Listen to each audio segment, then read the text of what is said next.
የዛሬው ትምህርታችን የሚሆነው ለምን ቤተክርስቲያናችን ስለእመቤታችን ታስተምራለች የሚል። ለምን እስኪ በሉ። ቤተክርስቲያናችን ስለእመቤታችን ታስተምራለች። ለምን ኦርቶዶክስ ሆንክ ነው። እና አንዳንዶቻችን ክርስቲያን የሆነው የሚመስለን ቤተሰቦቻችን ምን ስለሆኑ ነው። ክርስቲያን ስለሆኑ ብቻ የሚመስለን ሰው አለ። የዮሐንስ ወንጌል ምዕራፍ 15 ላይ ጌታችን ኢየሱስ ክርስቶስ ራሱን እውነተኛ የወይን ግንድ እኔ ነኝ ብሎ የተናገረበት ክፍል አለ። ቁጥር 16 ላይ ስትሄዱ ጌታችን ለደቀ መዛሙርቱ ምን ብሎ ይነግራቸዋል መሰላችሁ? እኔ መረጥኳችሁ እንጂ እናንተ አልመረጣችሁኝም ይላል። ወደ እመቤታችን ዞሮ ደግሞ በነፍስሽ ምን ያልፋል ያለ እና ይሄንን ሲነግራት እመቤታችን የተሰማት ምንድነው? ሐዘን ነው ምንድነው የሚል ጥያቄ ነው። ቅዱስ ሉቃስ በሚገርም መልኩ እመቤታችንን አረጋዊ ስምዖን በነፍስሽ ሰይፍ ያልፋል ብሎ የሚመጣባትን መከራ በነገራት ጊዜ ላይ ይህንን ሁሉ በልቧ ተጠብቀው ነበር ብሎ ነበር የተጻፈላት። ዮሐንስ ወንጌላዊ ስለ መጻጉዕ የጻፈው ምክንያት ምን መሰላችሁ? መጻጉዕ 38 ዓመት ከተኛበት ከዛ ከበሽታ አልጋው ላይ በእግዚአብሔር ቃል ድኖ በኋላ ላይ ደግሞ ክርስቶስ በአይሁድ እጅ ተይዞ በሊቀ ካህናቱ ፊት በቆመበት ጊዜ ላይ ደግሞ የፈወሱትን እጆች ረስቶ እንዴት ለሊቀ ካህኑ እንዲህ ብለህ ትመልስለታለህ ብሎ በጥፊ የመታው ሰው። የመጻጉዕ ታሪክ የተጻፈው እንደ መጻጉዕ አይነት ጸባይ ያለን ሰዎች ስላለን ጌታ ሰው ሆኖ የመጣበት ጊዜ ለእስራኤላውያን በሮም ቀኝ ግዛት የተገዙበት ነፃነታቸውን አጥተው መሲሁ አዳኙ ነፃ አውጪውን የሚጠብቁት እንደ ክርስቶስ አህያ ላይ ተቀምጦ እንዲመጣ አይደለም፣ ፈረስ ላይ ተጭኖ ነው። እንደ ክርስቶስ 12 ያልተማሩ ይግባ የማይባሉ ያረጁ ወጣት የሆኑ ድብልቅልቅ ያለ ሰው ይዞ እንዲመጣ አይደለም። እነሱ የጠበቁት መኳንንትን ወታደርን አስከትሎ ቀኝ የገዟቸውን ሮማውያንን ድል የሚያደርግላቸው ሰው ነው የጠበቁት። በጠበቁት መንገድ ስላልመጣ ጌታን ለመቀበል ከበዳቸው። ወንጌል ስለሆነች ወንጌላውያን ስላስተማሩ ስለ እርሷ ማወቅ ልጇን ማወቅ ስለሆነ እሷ የአማንያን ምሳሌ ስለሆነች ከምንም በላይ በእኛ መትረፍ ውስጥ በእኛ መዳን ውስጥ እግዚአብሔር አምላክ መርጦ ያስቀረልን ብቸኛ ዘር ስለሆነች ከሰው ያጣውን ንጽህና ቅድስና እሷ ላይ ስላገኘባት ከሰው ያጣውን መታመን በእሷ ላይ ስለተመለከተባት በአራቱም ማዕዘናት ዞሮ ያሻተተው እግዚአብሔር አብ ለባህሪ ልጁ ለወልድ ማረፊያ ትሆን ዘንድ የመረጣት እሷ ብቻ ስለሆነች ቤተክርስቲያን ስለእመቤታችን ዛሬም ነገም ከነገ ወዲያም ታስተምራለች። ወወልድ ወመንፈስ ቅዱስ አሃዱ አምላክ አሜን። ክቡር መላከ ብርሃን መምህር ሙላት ክበቤ የዚህ ካቴድራል ዋና አስተዳዳሪ፣ ክቡራን አበው አይንተ እግዚአብሔር ካህናት፣ አባቶቻችን መነኮሳት፣ ሊቃውንተ ቤተክርስቲያን፣ ከሩቅም ከቅርብም የተገኛችሁ የልዑል እግዚአብሔር ቤተሰቦች፣ የእመቤታችን የቅድስት ድንግል ማርያም የአስራት የበረከት ልጆች በወደደን ባከበረን በአምላካችን ፍጹም ሰላም እንደምን አመሻችሁ? እንደምን ዋላችሁ? እንደምን እስከ ሰዓት ደረሳችሁ? አሜን። ቸርነቱን ምሕረቱን ይቅርታውን በእድሜያችን ላይ አብዝቶ በፊቱ ያሳየነውን የእምነት ማነስ የምግባር ጉድለትም ሳይመለከት በደጁ እንድንሰበሰብ በቅድስት ቤተክርስቲያን ጀምረን እንድንፈጽም የረዳን የአባቶቻችን አምላክ ልዑል እግዚአብሔር ስሙ የተመሰገነ ይሁን። አምላክን በድንግልና ጸንሳ በድንግልና የወለደች ክብርት እመቤታችን ከዚህ ከሚያልፈው ወደማያልፈው ዓለም ወደ ተሻገረችበት ለዚች ታላቅ ዕለትና ለዚች ታላቅ ጊዜ ያደረሰን አምላካችን ልዑል እግዚአብሔር ቀሪዋንም ሰዓታችን እንዲባርክልን ማስተዋል ጥበብ ዕውቀቱን ሰጥቶ በጉባኤያችን መሃልም ተገኝቶ የራቀውን አቅርቦ የረቀቀውንም አጉልቶ ምስጢርን የሚገልጽ እርሱ መንፈስ ቅዱስ ለሁላችንም በነገር ሁሉ ማስተዋሉን ጥበቡን ዕውቀቱን ልቦውን አይምሮውን እንዲያሳድርብን የእርሱ ቅዱስ ፈቃድ ይሁንልን። እንደ እግዚአብሔር ቅዱስ ፈቃድ ዛሬ ባለን ደቂቃ ሕያውና ዘላለማዊ የሆነውን የአምላካችንን ቅዱስ ቃል እንማራለን። ለዛሬ የምንማማርበት የትምህርታችን ርዕስ የሚሆነው ለምን ቤተክርስቲያናችን ስለእመቤታችን ታስተምራለች የሚል። እስኪ ለምን በሉ። እሺ ረሳችሁት? ለምን እስኪ በሉ። ቤተክርስቲያናችን ስለእመቤታችን ታስተምራለች። እስኪ አሁንም ድገሙት። ለምን ስለመቤታችን ቤተክርስቲያናችን ታስተምራለች። እስኪ ሶስተኛ ድገሙት። እሺ ምን ታረጋለች? በዚህ ዋነኛ ርዕስ ጥያቄ ነው። በእርግጥ ይህን ጥያቄ ቤተክርስቲያናችን በምን አይነት መንገድ መልስ እንደምትሰጥበትና ለምንስ ስለ አምላክን ስለወለደች ስለ ድንግል ማርያም ታስተምራለች የሚለውን ነው ለመማር የምንሞክረው። በድጋሚ እንዲያስተምረን አምላካችን ቅዱስ እግዚአብሔር የእርሱ ቅዱስ ፈቃድ ይሁንልን። ቤተክርስቲያን ሁለንተናዋና አካላዊ በሆነው ማንነቷ ውስጥ ካሏት መሰረታዊ ትምህርቶች መካከል አንዱ የእመቤታችን ትምህርት ነው። ይህ ትምህርት ክርስቲያኖች እኛን የኦርቶዶክስ ተዋሕዶ አማንያንን አምነን የምንቀበለው ብቻ ሳይሆን ለምን አምነን እንደምንቀበለውም ጭምር ልናውቀው የሚገባም ትምህርት ነው። ብዙዎቻችን በየእድሜያችን ማለት ነው ከሚቀርቡልን ጥያቄዎችና በቤተ ክርስቲያን ቆይታችን ውስጥ ከምንሰማቸው ተደጋጋሚ ጥያቄዎች መካከል አንደኛው ለምን ኦርቶዶክስ ሆንክ ነው። እና አንዳንዶቻችን ክርስቲያን የሆነው የሚመስለን ቤተሰቦቻችን ምን ስለሆኑ ነው፣ ክርስቲያን ስለሆኑ ብቻ የሚመስለን ሰው አለ። አንዳንዶቻችን የኦርቶዶክስ ተዋሕዶ እምነት ተከታይ የሆነው ቤተሰቦቻችን ስለሆኑ ብቻ ሳይሆን እኛም ራሳችን ደግሞ መርጠን ወደን ፈቅደን የገባንም የሚመስለን አለ። ጌታችን ግን ይሄንን እምነት የተከተልነውን እኛን መልስ ለመስጠት ላነሳነው ጥያቄ ለሐዋርያት የሰጣቸውን መልስ ልንገራችሁ። የዮሐንስ ወንጌል ምዕራፍ 15 ላይ ጌታችን ኢየሱስ ክርስቶስ ራሱን እውነተኛ የወይን ግንድ እኔ ነኝ ብሎ የተናገረበት ክፍል አለ። ቁጥር 16 ላይ ስትሄዱ ጌታችን ለደቀ መዛሙርቱ ምን ብሎ ይነግራቸዋል መሰላችሁ? እኔ መረጥኳችሁ እንጂ እናንተ አልመረጣችሁኝም ይላል። እስኪ እኔ መረጥኳችሁ እንጂ ይበሉ።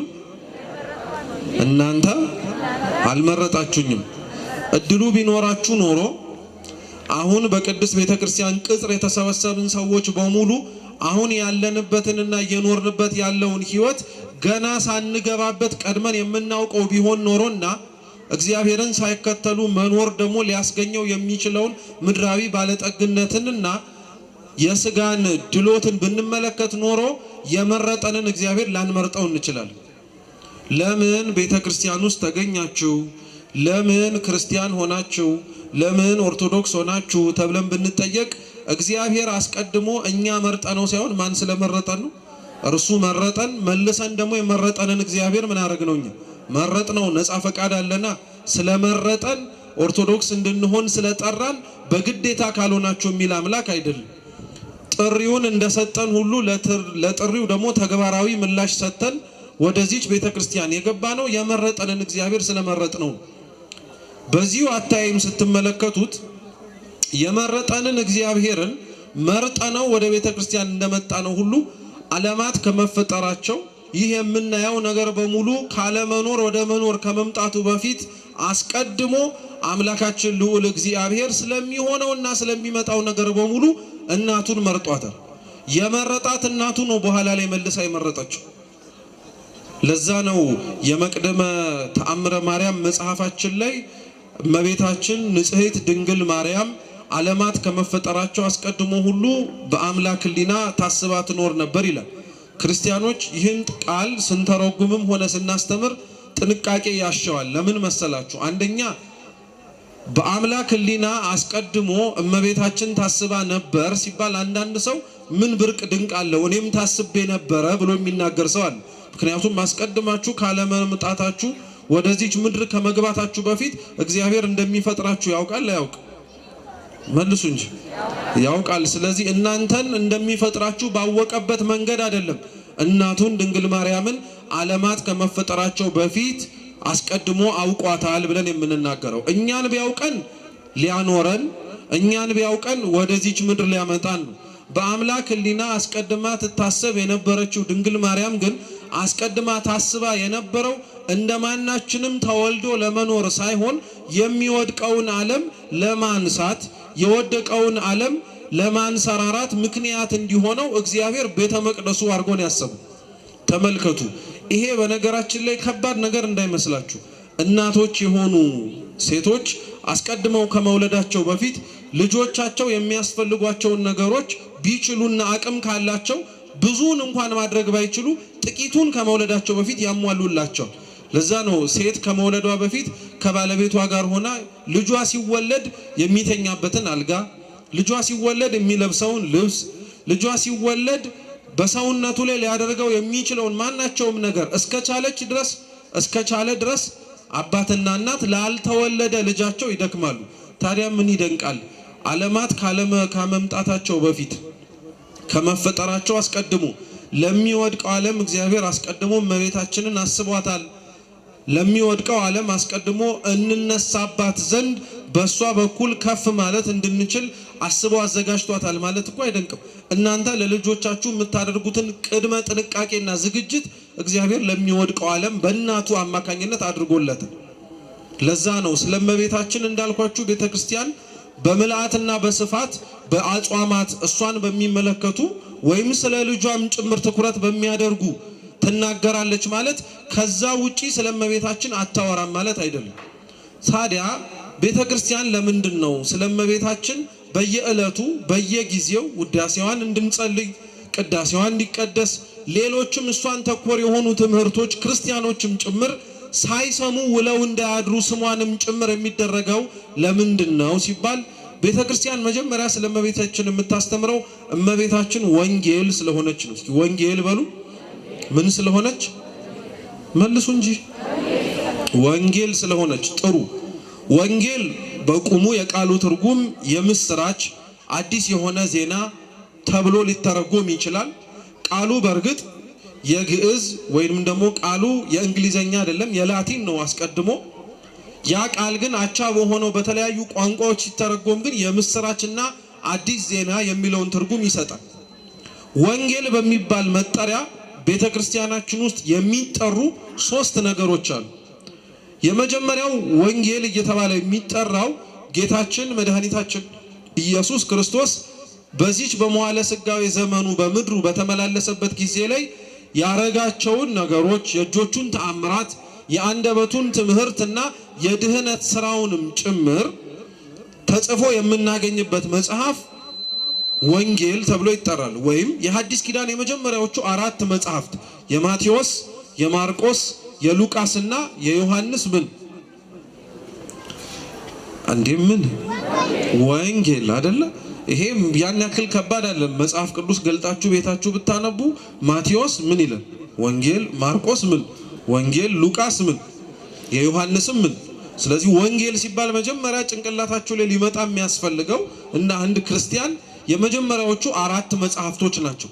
እኒህ መጽሐፍት በነገራችን ላይ ክርስቲያኖች ወንጌላት ከሁሉም በላይ ክብር ያላቸው መጽሐፍት ናቸው።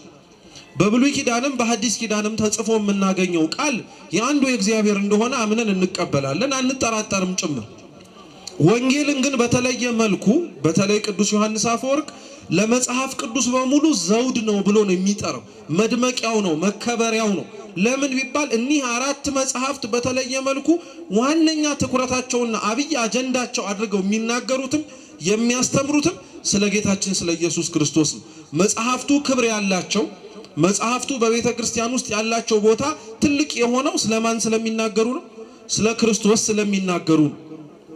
እኒህን መጽሐፍት ክብራቸውን ለማወቅ የምትፈልጉ ከሆነ በእነዚህ በ15 ቀናት ነገም በሚመጣው በ16ኛው ቀን ስርዓተ ቅዳሴውን ስትሳተፉ የነበራችሁ ምእመናን ሌሎች መጽሐፍትን ስናነብበት በነበረበት መንገድ አይደለም በቅዳሴ ጊዜ ላይ ወንጌል ሲነበብ የምታዩት።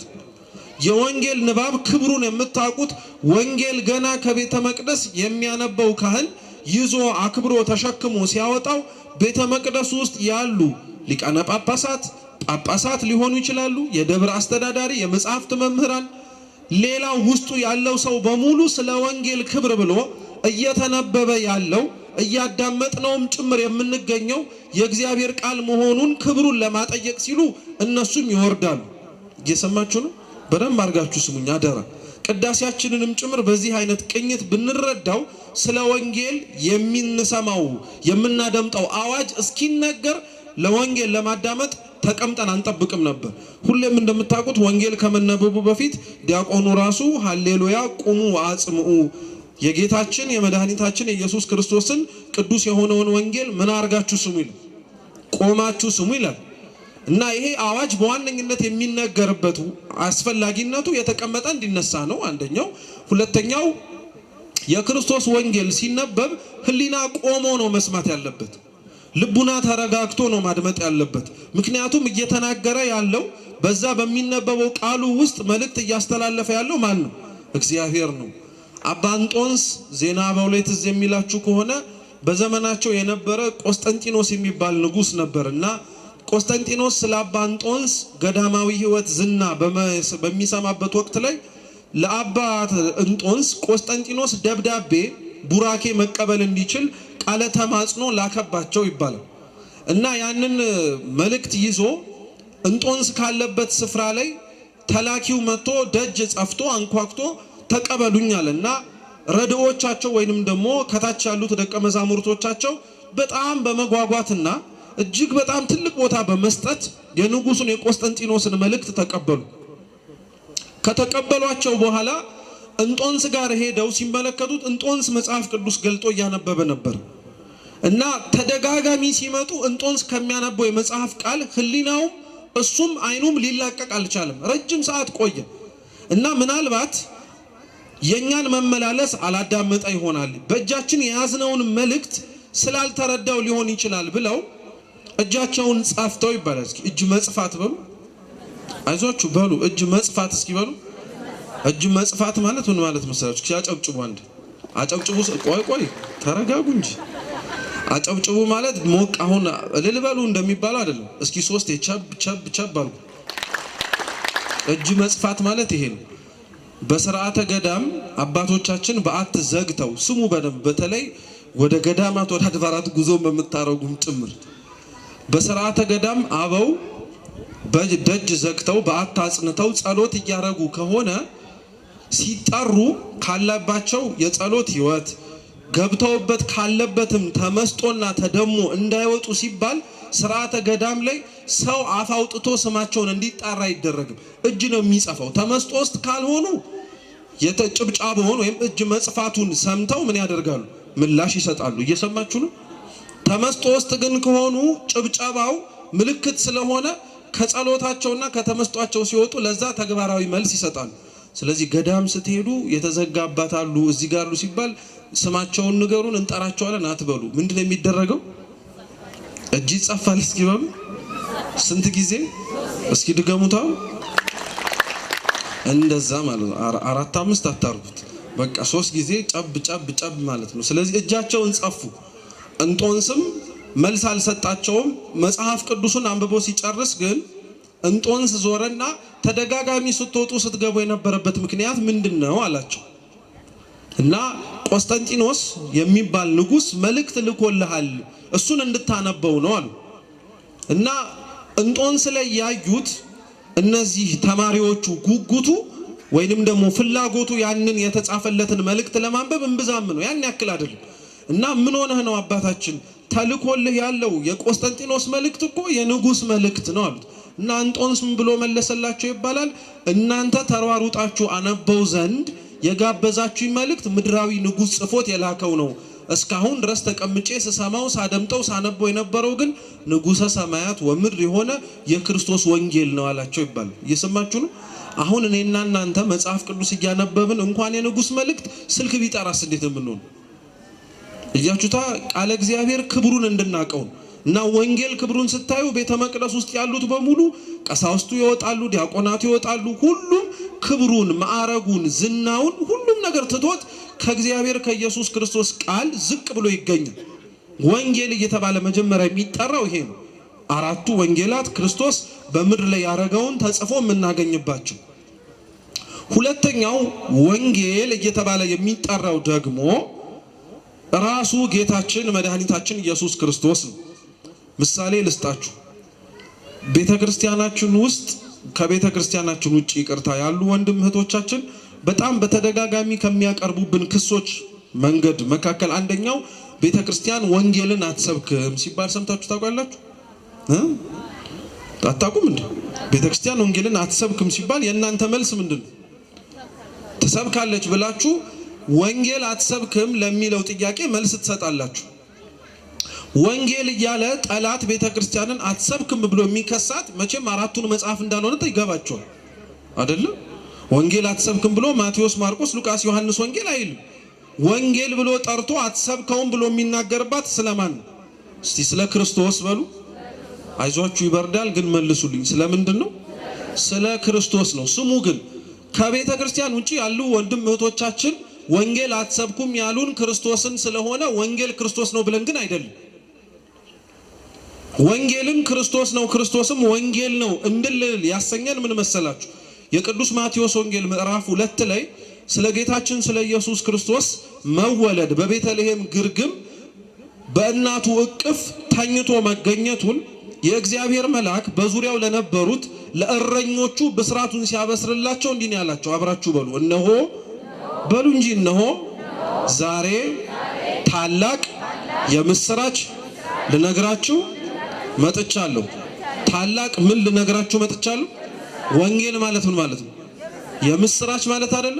የምስራች ሊነግራቸው የመጣው የእግዚአብሔር መልአክ የማንም መወለድ ነው?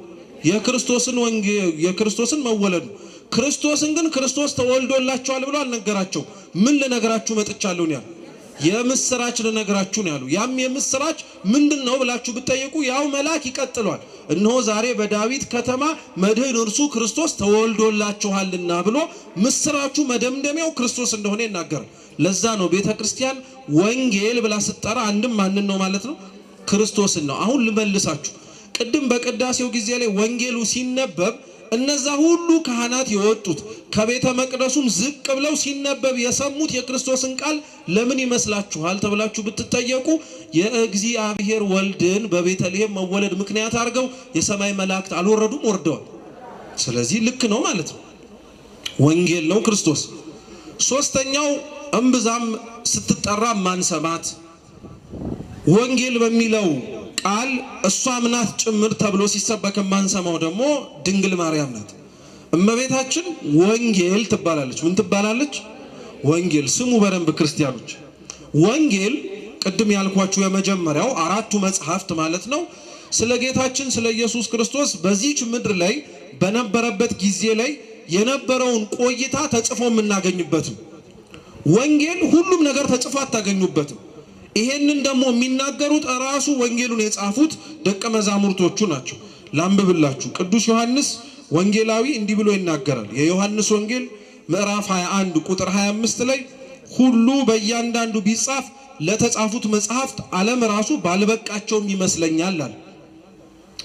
ሁሉ በእያንዳንዱ ቢጻፍ ለተጻፉት መጽሐፍት ራሱ ዓለም አይበቃቸውም አለ።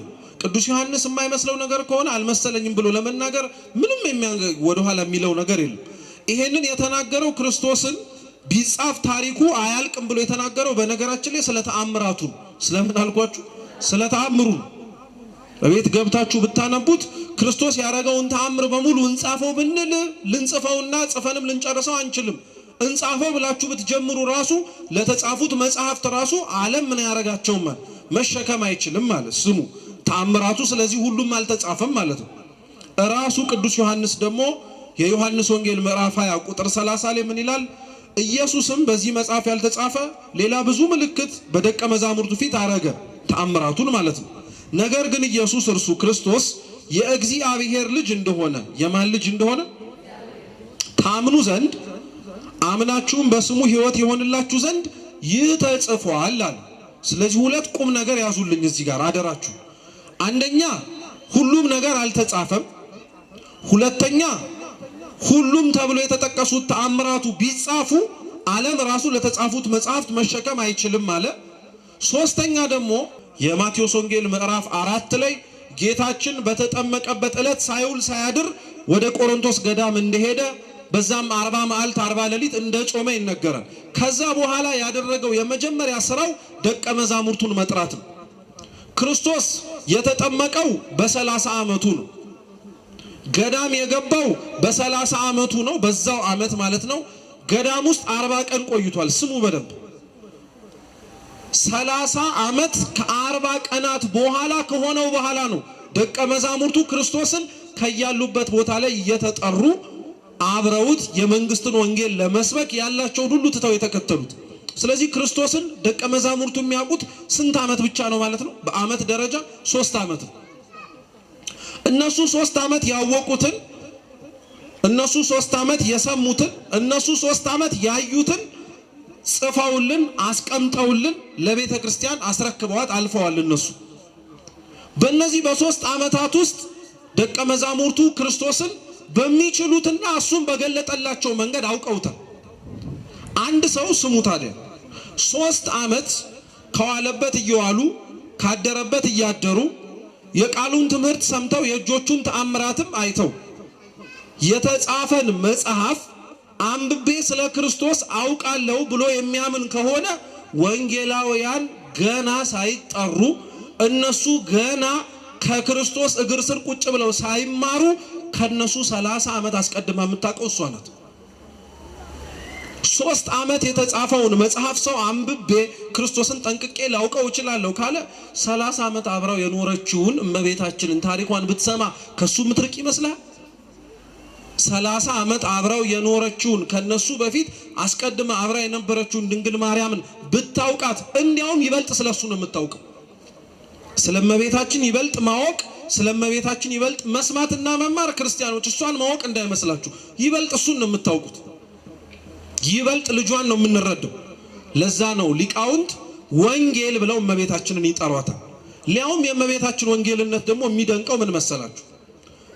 ወንጌላውያን የተማሩትን ጻፉ የተባሉትን እንዲሁም ደግሞ መጻፍ አለበት ብለው ያመኑትን በሙሉ ጽፈውልናል። እመቤታችን በቤተ ክርስቲያናችን ትውፊት እስከምናውቀው ድረስ ብዕር አንስታ ጽፋ የሰጠችን መጽሐፍ የለም። ነገር ግን እመቤታችን እነሱ ከሚያውቁት በላይ እንደምታውቅ፣ እነሱ ክርስቶስን ከቀረቡት በላይ እንደሚቀርቡት፣ እነሱ ስለሱ ጽፈው ይበልጥ እንድናውቀው ካደረጉን በላይ እሷን ይበልጥ ብንጠጋት እንደምናውቀው የምታስደርገን በምን መሰላችሁ? ታስታውሳላችሁ? ጌታችን የኦሪቱን ሕግ ለማክበር ብሎ በተወለደ በ40ኛው ቀን ወደ ቤተ መቅደስ ገብቷል። በ8ኛውም ቀን ሄዷል፣ ስም ሊወጣለት ሲል ማለት ነው። እና ጌታችን ወደ ቤተ መቅደስ በገባበት ጊዜ ላይ ታስታውሱ እንደሆነ ስለእመቤታችን ድንግልና ተጠራጥሮ ድንግል በድንግልና ጸንሳ ትወልዳለች የሚለውን ከሰባው ሊቃናት ውስጥ ሲተረጉም የነበረው አረጋዊ ስምዖን ድንግል በድንግልና ጸንሳ ልትወልድ አትችልም እያለ ድንግል የሚለውን ሴት በሚል አንቀጽ እየለወጠ ይቆይ ነበር።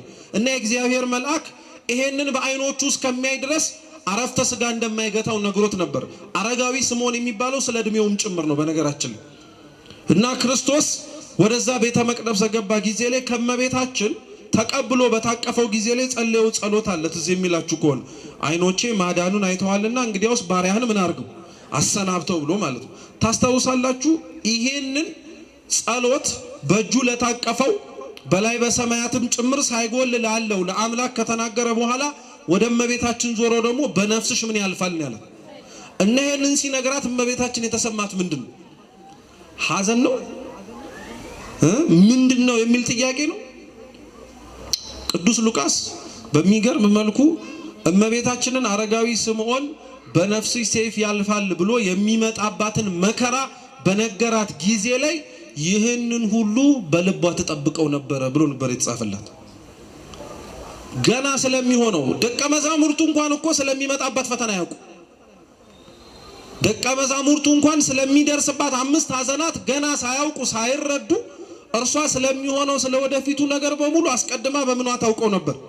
በልቧ የሚመጣባትን ሐዘን ካወቀች በልቧ ክርስቶስ ሲኖር አብሯት ያረገውን የተናገረውን የሰራውን ነገር በሙሉ እንጻፈው ልጻፈው ብላ ብትነሳ ማን የጻፈችውን መጽሐፍ ሊያነበው ይችላል?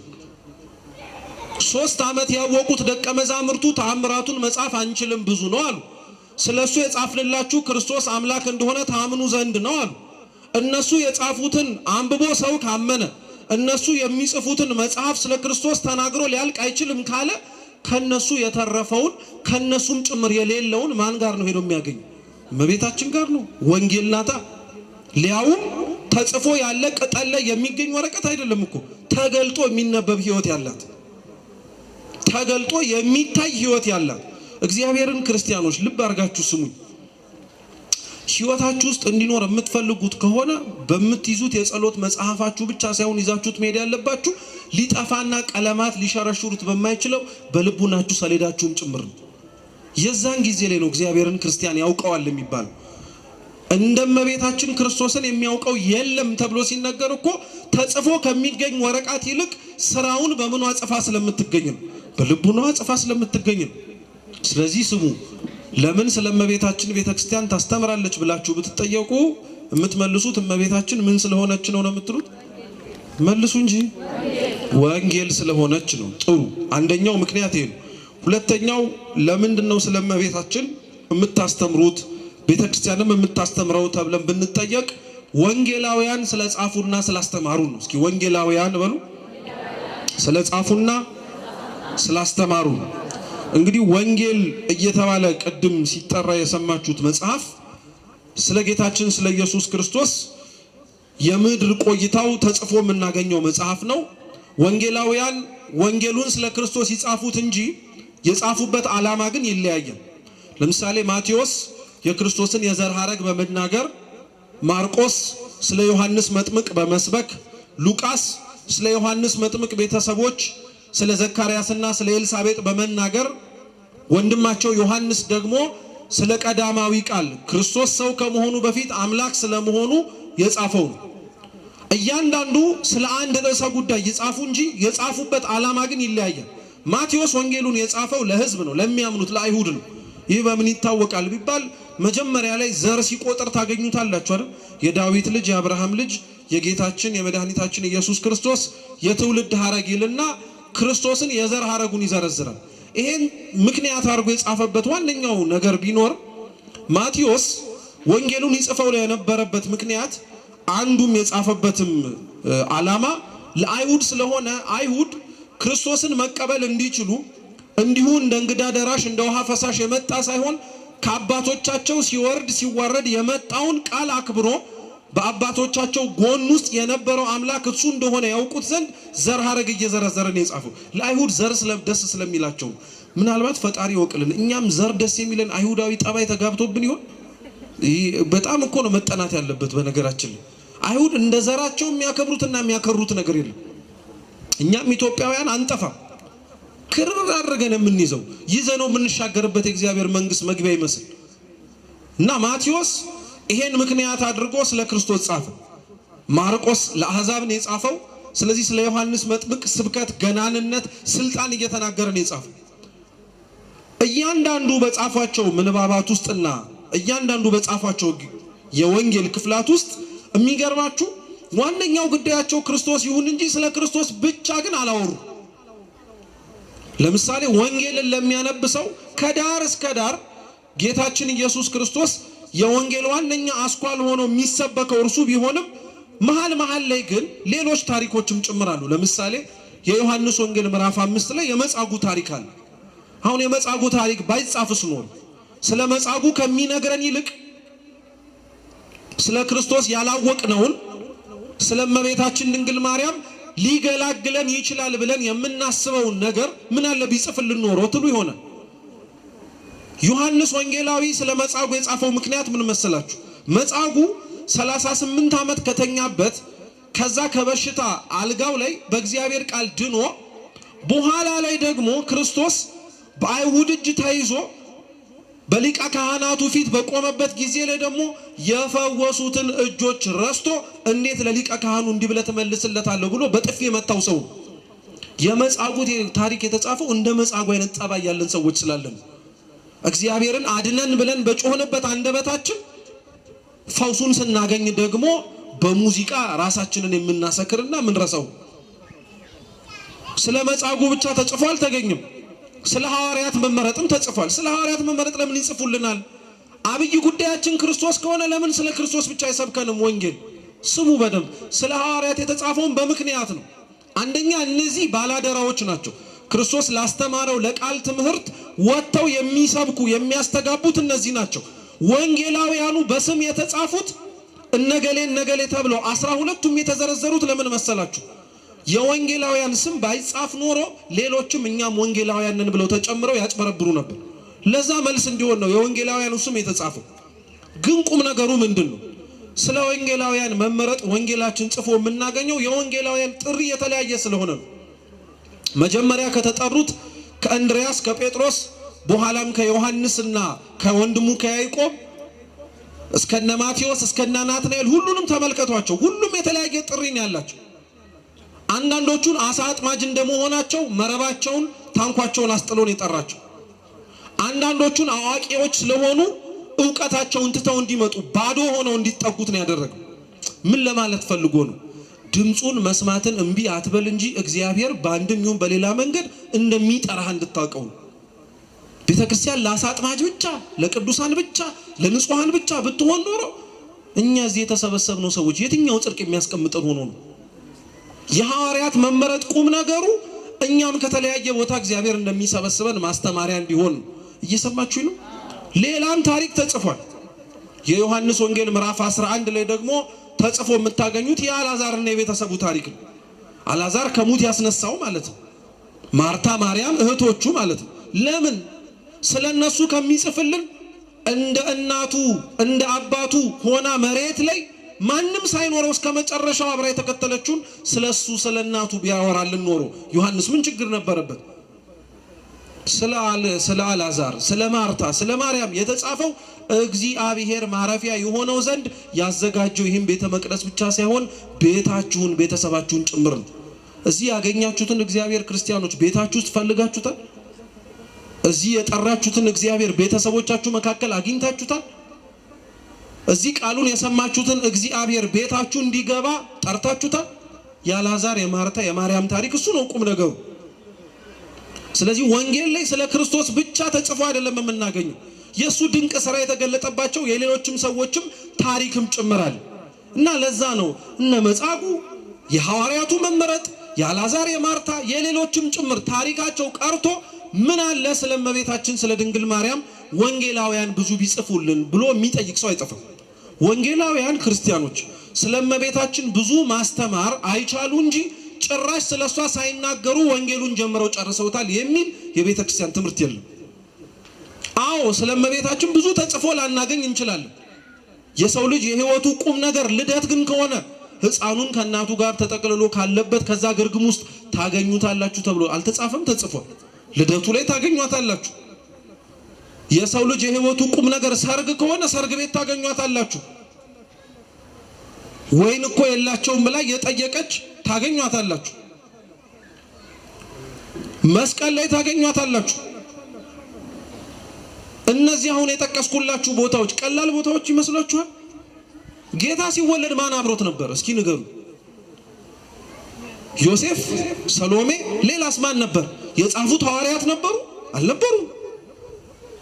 እንኳን የጻፉት ሐዋርያት ይቀሩ እነሱ እንኳን ቀርተው ማለት ነው። እርቃኑን ለተወለደው ለአምላክ እንኳን ልብስ የሚያቀብለው ሰው እንኳን ነበር። የእንስሳትን ትንፋሽ ሙቀት እያገኘ ነበር የቆየው ነበር። የእንስሳትን ትንፋሽ ሙቀት ሆኖት ሲመላለስ በገዘ ሕፃናት ሆኖ የእናቱን ጡት እየጠባ ራበኝ ብሎ ሲጮህ የአይን ምስክር የሆነችው እሷ ናት። አለች ነበረች እሷ። ደቀ መዛሙርቱን ተመልከቷቸው ቃና ዘገሊላ ላይ። አዎ አሉ፣ ግን ወይን እኮ የላቸውም ብላ የተናገረችው ማን ናት? እሷ ብቻ እኮ ናት። ሌሎቹ እንደተሰጣቸው ጸጋ አጋንንትን ማውጣት የመንግስተ ሰማያትን ደጅ ከፍቶ ለማስገባት እንዳላቸው ሀብት ለምን የዶኪማስ ጓዳ ሳያሳስባቸው ቀርቶ ዝም አሉ? እሷ ነበረች ወይን እኮ የላቸውም ብላ የተናገረችው። የሷ ወይን እኮ የላቸውም የሚለው ልመና እኮ ነው ክርስቶስ ሰርግ ቤት በተባለ በቀራንዮ ላይ ደሙን እንደሚያፈስልን ለማጠየቅ ጊዜ ገና ነው ብሎ ይነገራል። ቀራንዮን ተመልከቷት። ማን አብሮ ነበረ? እርግጥ ነው ቅዱሳት አንስት ነበሩ። እርግጥ ነው ዮሐንስ ነበረ። የነሱን ሁኔታ መገኘት ግን ተመልከቱት። ዮሐንስ ቢገኝ መምህሩ ስለሆነ ነው፣ ጌታው ስለሆነ ነው። ቅዱሳት አንስት ቢገኙ በገንዘባቸው ባላቸው ሀብት ያገለግሉት የነበራቸውን ጌታ ተሰቅሎ ሲያዩት ለማዘን ነው። እናቱ እኮ ብትገኝ ልጇ ሆኖ ነው። እሱ ላይ ያሰቃዩትን እንግልትና መከራ እሷ ላይ እኮ ሊያደርሱባት እንደሚችል ታውቃላችሁ።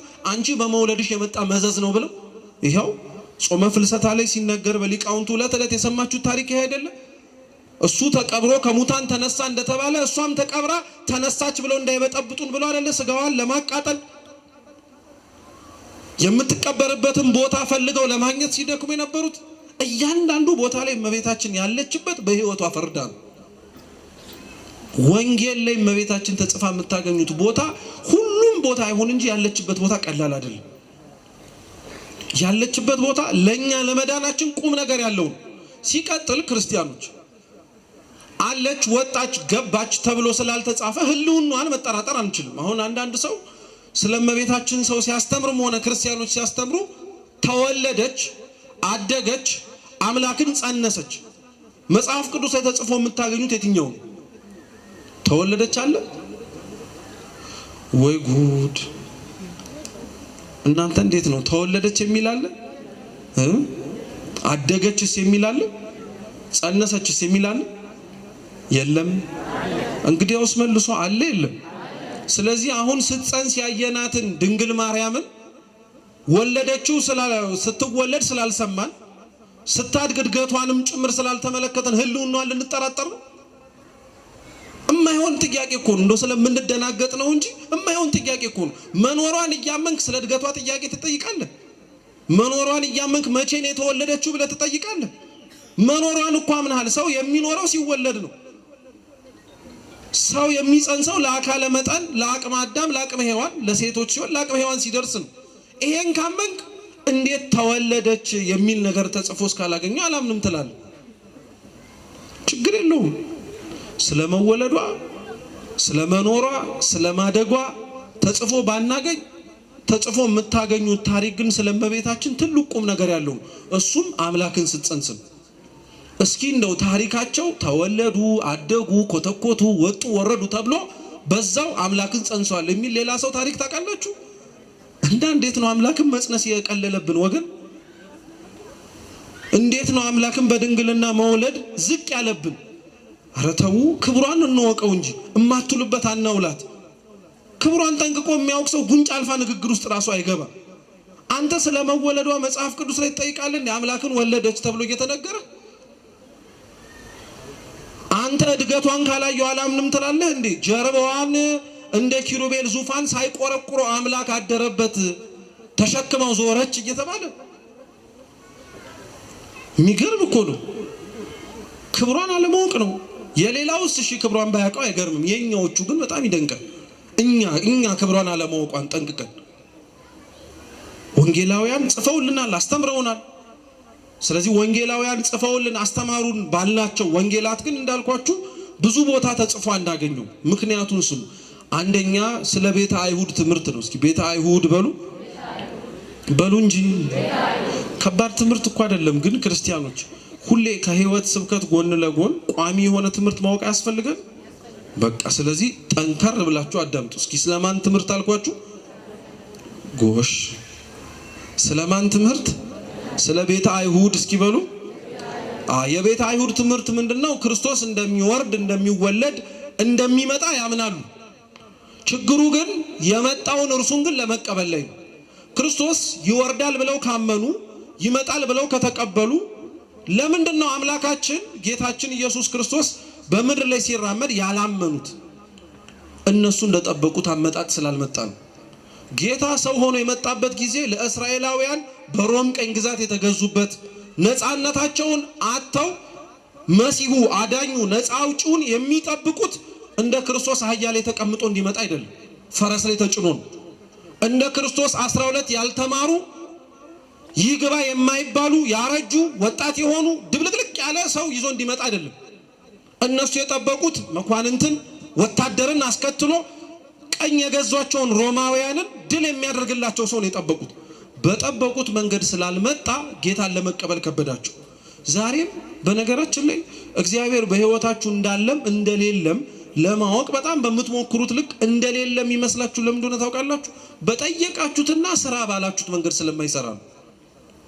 ይሄ ደግሞ የእግዚአብሔር የትላንትናም ጭምር እንደው መጽሐፍ ቅዱስን ብናነብ የለመደው ያለበት ነገር ነው። አርግ ባለው ነገር ሲያደርግ አይተነው አናውቅ። እስራኤላውያን ከግብጽ ባርነት ሲወጡ መውጣታቸውን ያወቁት ቆመው የተመለከቱት ኤርትራ ባህር ጋር ሲደርሱ ግን ሞትን ያሉት አይደል? እነሱ የጠበቁት መሬት ይዘው ለመሄድ ነው። እግዚአብሔር ግን ያሻገራቸው ምን ከፍሎ ነው? በቃ ያልተጠበቀ ነገር እግዚአብሔር ማድረግ ልማዱ ነው። እናንተ ህይወት ጋር ሲመጣ ታዲያ ለምንድን ነው ታዲያ የምታጉረመርሙበት? ይጎብኝህ እንጂ አንተ በጠበቀው ግዴታ ካልሆነ ማለት እንዳይሁድ ጠባይ ነው።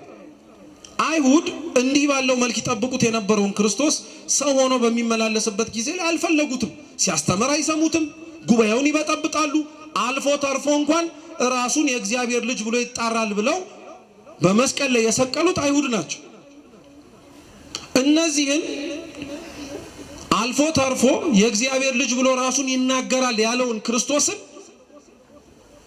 አይደርስ የሚባል መከራን አድርሰውበት እነሱ በራሳቸው እንኳን የማይፈልጉትን ነገር በሙሉ እሱ ላይ ካረጉበት በኋላ ሰቅለውት ከዛ በኋላ ጌታችን ወደ መቃብር ነው የወረደው።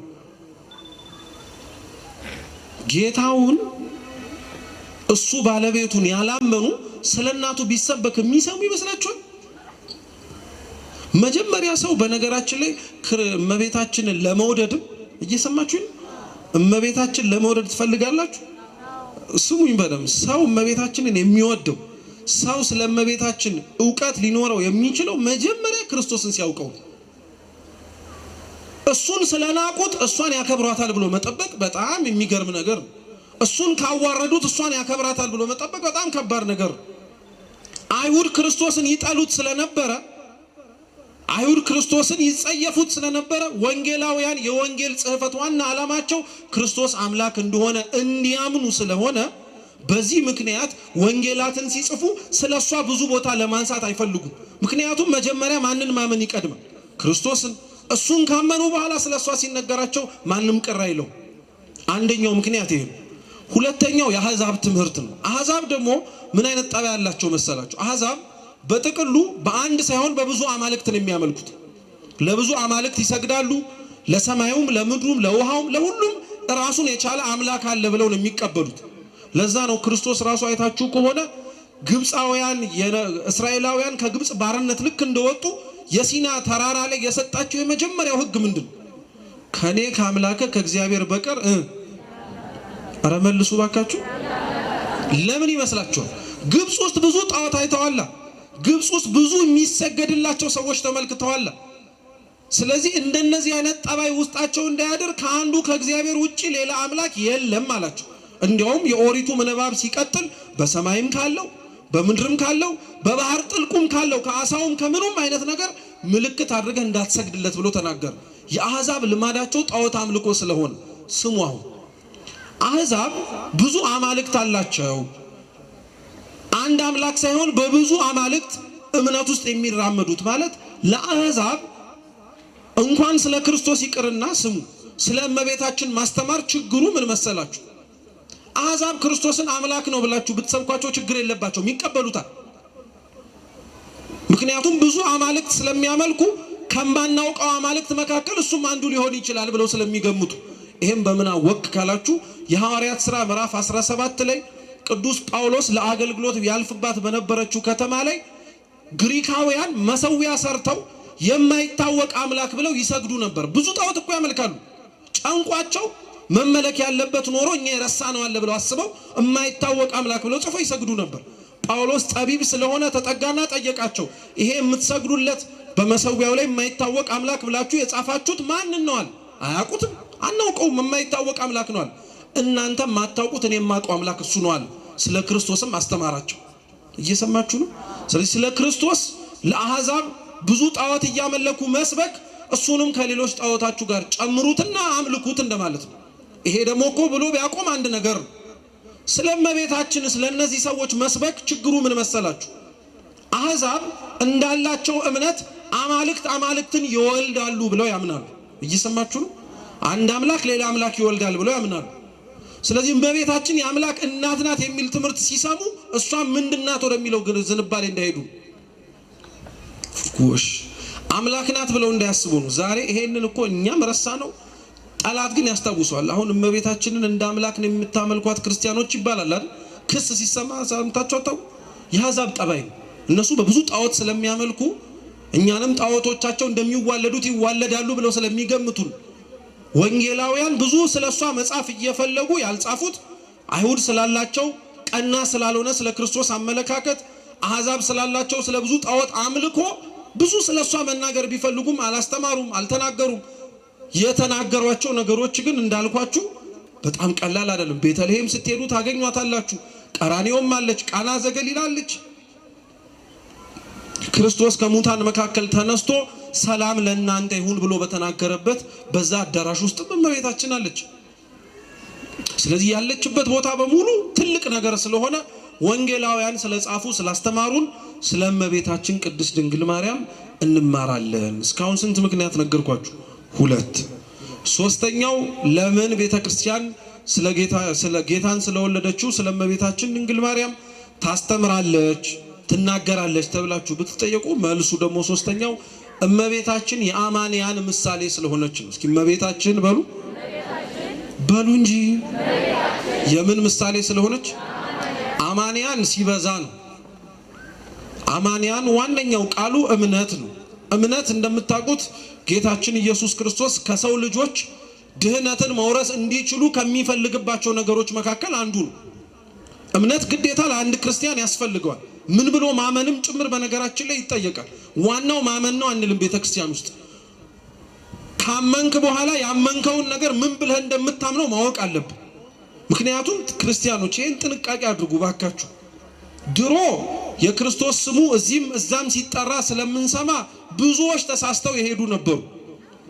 አሁንም ድረስ ግን በዚሁ አይነት ተመሳሳይ የሆነ የመውጫ መንገድ ክርስቶስ ስሙ እዚህም ሆነ ሌላ ቦታ ሲጠራ ስለሰሙ ብለው የሚወጡ ሰዎች አሉ። ስሙ ክርስቲያኖች፣ የስሙ መመሳሰል ሳይሆን ቁም ነገሩ ላይ ያለው ስሙን የጠራችሁትን አምላክ ማን ብላችሁ እንደምታምኑት ነው። ምሳሌ ልስጣችሁ። ያላችሁባት የኦርቶዶክስ ተዋህዶ እምነት ክርስቶስን የምታምነው ወልደ አብ ወልደ ማርያም ብላ ነው። ወልደ አብ በሉ። ወልደ አብ ማለት ከአብ ያለ እናት ቅድመ ዓለም ባህሪ ዘእም ባህሪ አካል ዘእም አካል የተወለደ ማለት ነው። እስኪ ወልደ ማርያም በሉ። ድህረ ዓለም ዓለማት ከተፈጠሩ በኋላ ለወደቀው ለሰው ልጅ መነሻ ምክንያት እንዲሆን ያለ ወንድ ዘር ከመቤታችን ከድንግል ማርያም የሕፃናትን እድገት ሳያፋልስ ሳይሽር 9 ወር ከ5 ቀን ቆይቶ የተወለደው ነው። ስግው ቃል ነው። ፍጹም ሰው ፍጹም አምላክ ነው ብለን የምናምነው።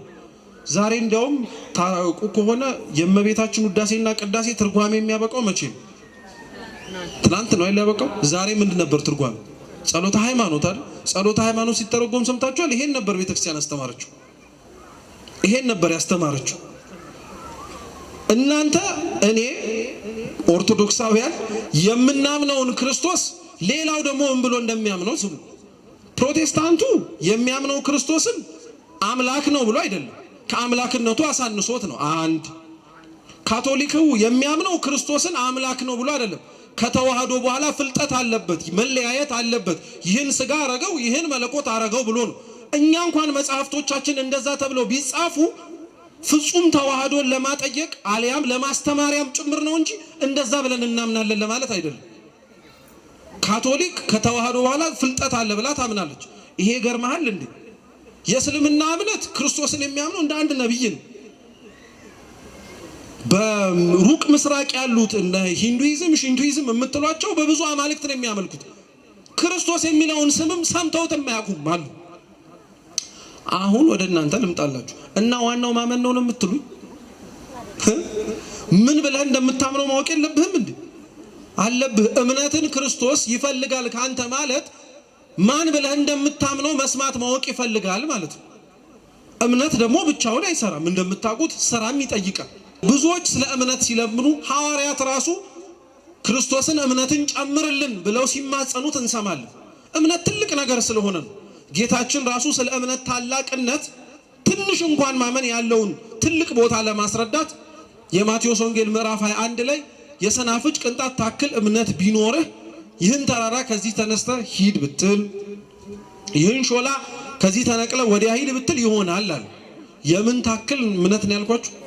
የሰናፍጭ ቅንጣት ታክል እምነት ካለ ተራራ ማንሳት ትችላለህ አለ። ስሙ ሰው የእምነቱን ታላቅነት ይታወቅለት ዘንድ የሰናፍጭ ቅንጣት ታክል ካለው ተራራን ያፈልሳል ተባለ። እመቤታችን እምነቷ እንዴት ያለ እንደሆነ ልንገራችሁ። ሰው የሰናፍጭ ቅንጣት ታክል እምነት ኖሮት ተራራ ፈለሰ ብላችሁ የምትገረሙ ከሆነ ምን አይነት እምነት ቢኖራት ነው ተራራውን የሚያፈልሰውን አምላክ ከሰማይ አውረዳ ማህፀኑ ያሳደረችው? ምን አይነት እምነት ቢኖራት ነው? አንተ እኮና እኔ መሬት ላይ ሲሰራ ያየነውን እግዚአብሔር እንጠራጠረዋለን። በህይወታችን ተደጋጋሚ የጎበኘንን አምላክ አለ የለም ብለን ጥያቄ እንጠይቃለን። እሷ ተራራ ማፍለስማ በጣም ተራ ነገር ነው። የሚያፈልሰውን አወረደችው። ውዳሴ ማርያም ጸሎት ጸልዩ። ነብዩ ዳንኤል ያለ እጅ ከረጅም ተራራ ተፈንቅሎ ያየው ደንጊያ ማን ነው? ክርስቶስ እኮ ነው ደንጊያው። ያለ እጅ ተፈንቅሎ የወረደው ደግሞ እሱ ነው።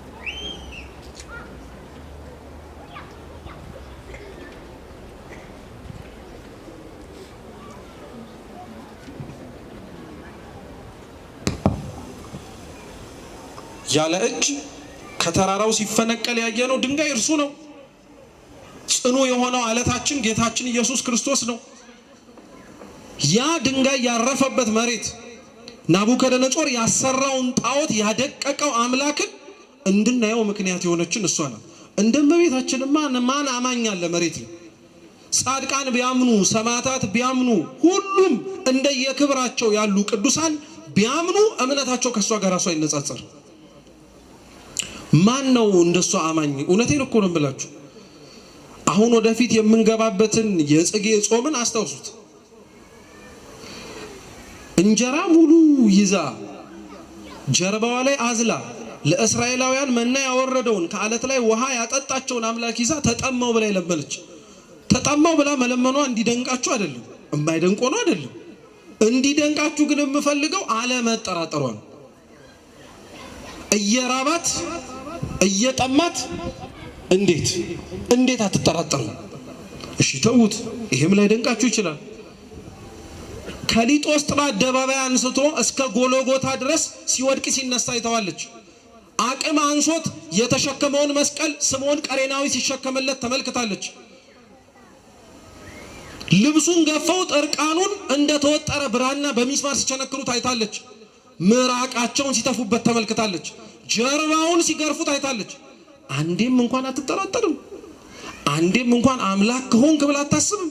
እንዴት ያለ እምነት ነው ባካችሁ! ወደህ መሰለህ እንደ እመቤታችን ቀሚሷ ስር የምትጠለለው? እንደኛ የማያምን ማን አለ? እንደሷስ የሚያምን ደግሞ ከየት አለ? እውነት ስም አጠራሯ የተመሰገነ ይሁን። ፍጹም አማኝ እንደ እመቤታችን ማንም አይገኝም እዚህ መሬት ላይ ማንም።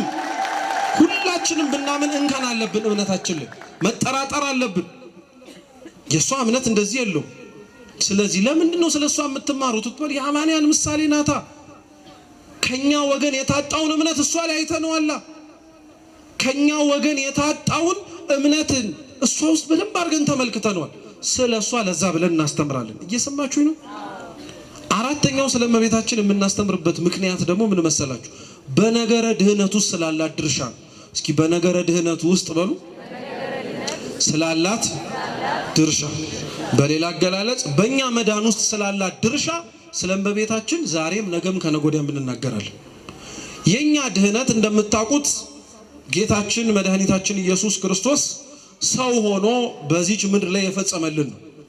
ቀድሞ ከነበረን ቦታ እግዚአብሔር ካዘዘልን ትእዛዝ ወርደን ተዋርደን ነበር። እግዚአብሔር የማዳኑን ስራ የጀመረው ቃል ኪዳን ተናግሮም ጭምር እንደሚያድነን የተናገረው ከገነት ሳንወጣ ገነት ውስጥ እያለን አዳም ከኛ እንዳንዱ ሆነ ብሎ የበደለው አዳም፣ የጎሰቆለው አዳም፣ ብርሃኑ የተገፈፈበት አዳም እንዴት ብርሃናዊ ከሆነው ከእግዚአብሔር ጋር አብሮ አንድ ሊሆን ይችላል? አይደለም። ምስጢሩ ምንድነው? የጎሰቆለውን አዳም የተዋረደውን አዳም ላድነው እኔ ከሱ እንዳንዱ ሆናለሁ አለ እግዚአብሔር። ሲናገር ነው የሰማነው ገና ሳንባረር። ከዛም በኋላ እግዚአብሔር አምላክ አስቀድሞ እንደሚያተርፈን እንደሚያድነን ተናግሯል። ተመልከቱ ክርስቲያኖች፣ የቀሊዮጳና የሉቃስ መንገድ ላይ ጌታችን ኢየሱስ ክርስቶስ የሉቃስ ወንጌል ምዕራፍ 24 ላይ ተገልጦላቸው ነበር። የኤማሁስ መንገደኞች ማለት ነው። ትንሣኤን ካከበርን ወይም ዳግም ትንሣኤን ካከበርን በኋላ ያለው እሁድ የኤማሁስ መንገደኞች የሚታሰቡበት እና ክርስቶስ ስለደረሰበት ነገር በሙሉ ማንነቱን ያላወቁት ሉቃስና ቀሊዮጳ አብሯቸው ይራመድ የነበረውን ጌታ ስለሱ ይሰብኩት ነበር። እንዴት አልሰማህም? እንዴት ይሄ ነገር ሲነገር አላየህም እያሉ ስለ ጌታ መሰቀል ትልቅ አጀንዳ ስለሆነ ተናገሩ። ክርስቶስ ራሱን ከገለጠላቸው በኋላ ምን እንደሚል ታውቃላችሁ? ከሙሴና ከመጽሐፍት ጀምሮ ስለ እርሱ የሚናገረውን ነገራቸዋል። ከሙሴና ከመጽሐፍት ጀምሮ ሙሴ የሚለው ኦሪትን እኮ ነው። መጽሐፍት የሚላቸው ከሙሴ በኋላ ያሉትን በሙሉ ነው። ስለ አምላክ ሰው መሆን መስማት የጀመርነው የተወለደባት ላይ ቅጽበት አይደለም፣ አስቀድሞ ነው። እግዚአብሔር ለዛ ነው ሙሴንና መጽሐፍትን ለሚመረምር ሰው ክርስቶስን የሚያገኘው ሐዲስ ኪዳን ላይ አይደለም፣ በምስጢር ብሉይ ኪዳን ላይ ይመለከተዋል። ክርስቶስን ብትፈልጉት የአብርሃም ድንኳን ውስጥ ታገኙታላችሁ። ታስታውሳላችሁ ታሪኩን? የአብርሃም ድንኳን ውስጥ እግዚአብሔር አምላክ ካደረ በኋላ በእርግጥ አልገባም፣ ደጅ ላይ ሆኖ ነበረ። ምንድነው ምሳውም እራቱም የቀረበው ምግቡ።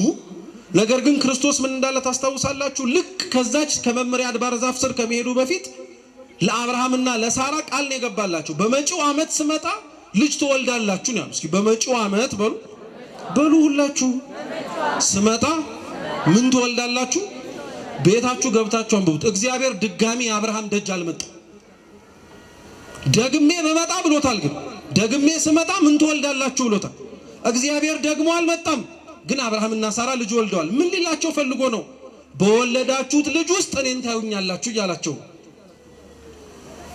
የአብርሃምን ድንኳን ውስጥ ስትፈልጉ ታገኙታላችሁ። እንደ ይስሐቅ ልጅ ሆኖ ተወልዶ ይስሐቅ ውስጥ ብትፈልጉት ታገኙታላችሁ። ከመታረድ ያዳነው በግ ሆኖ በያዕቆብ ታሪክ ውስጥ ብትፈልጉት ታገኙታላችሁ። ከመሰላሉ አናት ጫፍ ላይ ተቀምጦ መላእክት ሲያመሰግኑት ታዩታላችሁ። ታዲያ አሁን የጠቀስኩላችሁና ሌሎቹ ታሪኮች ውስጥ ግን እሱ ሙሴና መጽሐፍትን እየጠቀሰ ሲያስተምር ስለ እናቱስ የማይኖር ይመስላችኋል? አብርሃም ዳግም ስመጣ ትወልደዋለህ የተባለው ልጅ ይስሐቅ ክርስቶስ ከሆነ አብርሃም ብስራቱን የሰማበት ድንኳንማ እመቤታችን ናት እንጂ። ይስሐቅን ከመሞት ያዳነው በግ ክርስቶስ ከሆነ ያንን በግ ያስገኘው ህቱም የሆነው ግንድማ በድንግልና የወለደችው እሷ ካልሆነች ማን ልትሆን? ያዕቆብ ረጅም በሆነው መሰላል ጫፍ ላይ ያየው እግዚአብሔር የተመለከተው መሰላሉ ከመሬት ጀምሮ ነው። ያዕቆብ እግዚአብሔርን ሲያየው ያለ መሰላሉ አላየው። ለምንድነው ታዲያ እሷን ያነሷ ያለው ብሎ ሰው የሚደክመው? ለምንድነው ታዲያ እሷን ሳያገኛት ሳይፈልጋት እሱን በማግኘቴ ብቻ ተርፋለሁ እያለ የሚናገረው? እንኳን እኒህ አሁን የሚሉት ሰዎች ይቅርና የወደዳቸው ሙሴና መጽሐፍት ላይ ያሉት እንኳን ቅዱሳን እሱ በተገለጠባቸው ቦታዎች ላይ በሙሉ እሷን ማብራለች። ኢሳይያስንም ተመልከቱት። አማኑኤል ነው እርሱም እግዚአብሔር ከኛ ጋር ሆነ ማለት ነው ብሎ ሲናገር መጀመሪያ ድንግል በድንግልና ጸንሳ በድንግልና ትወልዳለች ብሎ ነው።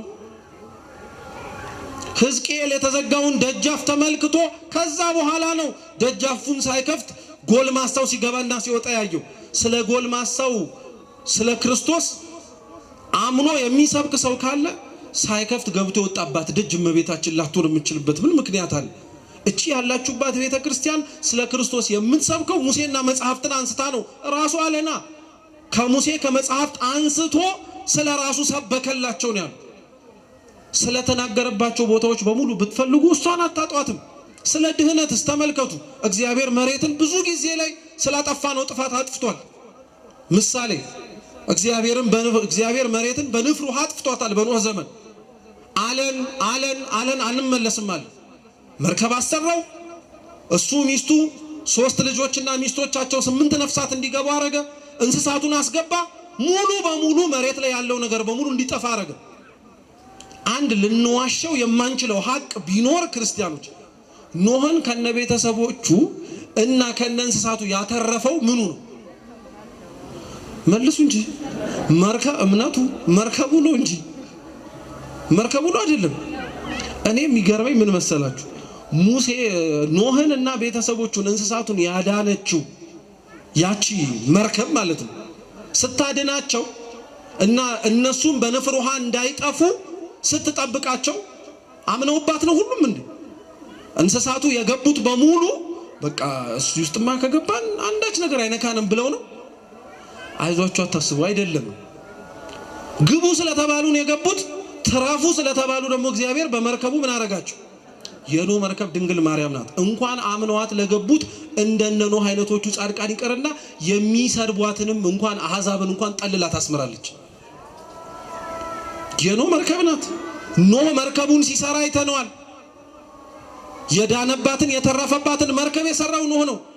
ኖህን ክርስቶስ ነው መርከቡን ሲሰራ ካልክ ኖህ የሰራውና የተረፈባት መርከብ ደግሞ ድንግል ማርያም ናት። ኖህ ብቻ አይደለም፣ ሌሎቹንም ተመልከቷቸው። እያንዳንዱ ሙሴና መጽሐፍት የሚናገሩት ክፍል ላይ ቤተክርስቲያናችን ስለሱም ነው የምታስተምር። በእኛ መዳን ውስጥ እመቤታችን ያላት ድርሻ ክርስቲያኖች ቀላል እንዳይመስላችሁ። አንዳንድ ሰው ምን ያን ያክል ታካብዱታላችሁ ማለት በቃ እሺ ይሁንልኝ አለች፣ ከዛ በኋላ አምላክ ማህፀኗ ውስጥ አደረ። እሺ ይሁንልኝ ብቻ ነው ያለችው። ሰውነቷን እንኳን አሳልፋ ስትሰጥ ባሪያህ ነኝ ብላ እመቤታችን ድንግል ማርያም ለአምላኳ ራሷን አሳልፋ ስትሰጥ ደስታ ነው እንደገጠማት። 64 ዓመቷን በሙሉ ስታለቅስ እኮ ነው የኖረችው። አንድም ቀን ፈገግ ብላ እኮ አይታት አታውቅም። አንድም ቀን ደስተኛ ሆና አይተናት አናውቅም። እርሱን በመከተሏ ዋጋን የከፈለችው፣ እርሱን እሺ በማለቷ ከነበረችበት ቤተ መቅደስ ነው ተሰዳ የወጣችው። እሱን እሺ በማለቷ በረሃ ለበረሃን የተንከራተተችው። እሱን እሺ በማለቷ ወጉን እንኳን የጠበቀ መቃብር ስነ ስርዓት እንኳን አልተከናወነላትም። እንዲሁ እንደ ቀላል ነገር ምን ያን ያክል ሌላ ነገር ይኖረዋል? አንተና እኔ ራስን ለእግዚአብሔር አሳልፈ መስጠት ሲከብድ አሳልፈ የሰጠችውን ድንግል ማርያም ማቃለል ጀብድ አይደለም። ራሷን ነው አሳልፈ የሰጠችው። ተመልከቷት። መጥቶ የሚነግራትን ነገር ማስረጃ ሊሆናት የሚችል ምንም ነገር እኮ የላት። የእግዚአብሔር መልአክ መጥቶ ሲያመሰግናት ሲናገራት ትወልጃለች ሲላት እያንዳንዱ ስለሚያወራው ነገር ማስረጃ ሊሆን የሚችል ሊያቀርበው የሚለው ምንም ነገር የለውም። በል የተባለውን ስለተላከ ተናገር የተባለውን ስለተናገረ ካልሆነ እንጂ። ለዛ እኮ ነው እመቤታችን በጣም ነው የሚደንቃችሁ። ይሄንን ያመነችውን የእምነቷን ጽናትና ጥንካሬ እንኳን የእግዚአብሔር መልአክ ቀርቶ ማለት ነው ስንት ኪሎ ሜትር ርቃ ያለችው አክስቷ ኤልሳቤጥ መስከራላታለች። የሉቃስ ወንጌል ምዕራፍ 1 ቁጥር 46 ላይ ኤልሳቤጥ እመቤታችንን ስታያት መጀመሪያ የሰላምታሽን ድምጽ በሰማ ጊዜ ጽንሱ በማህፀኔ ምን አረጋ አለች፣ ዘለለ። ከዛ ቀጠለችና ከጌታ የሚነግሩሽን ነገር አምነሽ የተቀበልሽ አንቺ ብጽዕት ነሽ አለች። የት ሰምታ የት አይታ የት አውቃ? መንፈስ ቅዱስ ስላደረባት ካልሆነ በቀር እንጂ መንፈስ ቅዱስ ሰው ካላደረበት እመቤታችንን ስለ እምነቷ እኛን በማዳን ውስጥ እግዚአብሔር ስለሰጣት ድርሻዋ መንፈስ ቅዱስ ሰው ካላደረበት ሊያመሰግናት አይችልም። ይንቃታል፣ ያቃልላታል። መንፈስ ቅዱስ ያደረባቸው መንፈስ ቅዱስ አድሮባቸው የሚናገሩ አባቶቻችን ግን ስለሷ ክብር ምን ብለው ይጀምሩ? ስለሷስ ክብር በምን አይነት አንደበታቸው ይናገሩ? ምን አይነትስ ጆሮ የተናገሩትን ሊሰማውስ ይችላል? ለዛ እኮ ነው ቅዱሳን ቅድስናቸው ተሰጥቷቸው ካለበት ማማ ሁሉ የሷ ይበልጣል። ተመልከቱ፣ ሰማዕታት ክብራቸው ከፍ ያለው ስለ አምላክ ስለሞቱ ነው። የሰማነውን በልቡናችን ሰሌዳ ይጻፍልን። ከመቤታችን ፍቅሯን በልባችን ጣዕሟን ባንደበታችን ያሳድርብን። አለ ማን ሰማዕት አለ እንደሷ? እሷማ ትልቅ ሰማዕት ናት እንጂ የግብጽ በረሃና ግለት እግሮቿ እየፈነዱ እየደማባት ሄደችው። ይሄ ሰማዕትነት አይደለም? ምስክርነት አይደለም? ነቢያት ጻድቃን ናቸው የተመሰገኑ ኃላፊያቱን መጻያቱን የሚናገሩ። እሷ ግን ከነቢያትም ትበልጣለች። ነቢያት ቢናገሩ ስለሚመጣው ክርስቶስ ነው። እርሷ እኮ የትንቢቱ ፍጻሜ ናት ራሷ። ከሐዋርያትም ትበልጣለች። አልኳችሁ እኮ 3 ዓመት ያወቁትን ሐዋርያት እሷ 33 ዓመት ታውቀዋለች ጠንቅቃ። ለው ክብሯ ከማንም ቅዱሳን ናቸው ብለን ከምንጠራቸው በሙሉ የበለጠ። እኒህ ነቢያት በድህነታችን ውስጥ ድርሻ አላቸው። ስሙ በደንብ ትንቢተ አሞጽ ምዕራፍ 3 ቁጥር 7 ላይ በእውኑ እግዚአብሔር ለባሪያዎቹ ለነቢያት ሳይናገር የሚሰራው ነገር አለን ይላል። አዎ ለነቢያት እግዚአብሔር ይናገራል። እንዲህ ላመጣ ነው ብሎ ይናገራል። በደንብ አድርጎ ነው የሚያስተምረው። ነቢያት በድህነታችን ውስጥ እግዚአብሔር የሚመጣውን ነገር ከመምጣቱ በፊት አስቀድሞ የሚናገርባቸው ከሆኑ እሷማ የነቢያት የትንቢታቸው ፍጻሜ የሆነችው እንዴት አትበልጣቸው? ነቢያት እግዚአብሔር ሰው ሊሆን ይመጣል ነው ያሉት። እሷ እኮ ሰው ሆነ የተባለባት ናት። ሐዋርያት እውነት ነው ወንጌል እንዲዳረስ ወደ አጽናፈ ዓለም በሙሉ የዞሩት በያሉባቸው ቦታዎች ላይ በሙሉ ወንጌልን የሰበኩ ናቸው። ስሙ ውዳሴ ማርያም ጸሎት ስናደርግ እመቤታችንን ለሐዋርያት የሃይማኖት በትራቸው ነሽ እንላለን። እስኪ ሃይማኖት በትራቸው በሉ። ደቀ መዛሙርቱ ሲወጡ ክርስቶስ ለጀርባቸው ልብስ ለእግራቸውም ጫማ ተደራቢም ነገር ምንም እንዳይዙን ያደረጋቸው። አንድ ያዘዛቸው ነገር ግን ቢኖር ይዘው እንዲወጡ የነገራቸው በትራቸው ምናቸውን አልኳችሁ? ለምን ልብስ አልጨመረንም? ለምን ጫማ አልተናገረም? ለምን መጠለያ፣ ለምን ድንኳን አላለም? በትር ብቻ ይዘውት የወጡበት ሲደክማቸው የተደገፉበት ዝለው በነበሩበት ጊዜ ላይ ጉልበት የሆናቸው አራዊት ሲመጡ ያባረሩበት በትራቸው እሷ ስለሆነች እኮ ነው። ትምክህታቸው እሷ ብቻ ናት።